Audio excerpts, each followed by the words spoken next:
Imagine an empire so wealthy that its gold and silver could finance Europe for generations. And a banking family so powerful that a single move could make or break that empire. In the 1700s, India wasn't just a land of kings and palaces, it had become one of the world's most admired financial hubs. At the heart of this vast system echoed a single name, Jagat Seths, banker of the world. The Jagat Seths family weren't just rich merchants, they were the real power behind the throne. Their vaults held more silver, gold, bonds, and credit than even the British East India Company. Every war and every ruler in Bengal passed through their ledgers. With just one signature, they could decide who would rise and who would fall. But how did a handful of Indian bankers shape both the fall of the Mughal Empire and the rise of British rule? In the early 1700s, Bengal enjoyed a steady flow of wealth. Its fertile lands generated more revenue than all of Britain combined. While European kingdoms relied on taxes and war spoils, India had something far more advanced, merchant bankers, who could transfer money across regions faster than any royal treasury. At the center of this network stood the Jagat Seths family, a Marwari dynasty that transformed Bengal's booming trade into a private financial empire. When Mughal princes needed to pay their soldiers or gain influence in court, they didn't turn to the emperor, they went to the Seths. But over time, the Seths' wealth began to speak louder than the kings themselves. By the 1730s, the Mughal Empire was weakening. Bengal's Nawabs ruled almost like independent monarchs, while the Jagat Seths quietly became the true power behind the throne.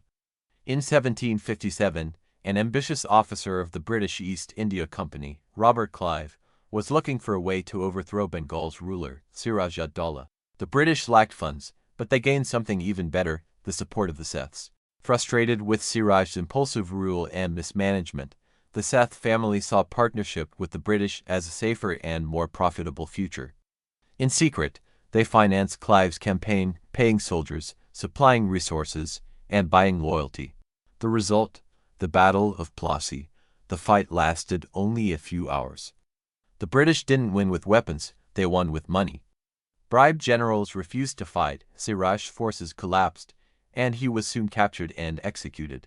The British took control of Bengal, and the Seths believed they had secured their dominance for generations. But the British had learned a far greater lesson: money conquers faster than war. Soon, the British used the same financial system for their own benefit. Bengal's wealth began flowing straight to London. The flow of money within India stopped. Wealth now moved in only one direction, toward Britain. This marked the beginning of what economist Dadabhai Naoroji would later call the drain of wealth. Between 1757 and 1857, Britain extracted what would be worth around $45 trillion today from India. That money funded Britain's industrial revolution, its navy, and its global empire.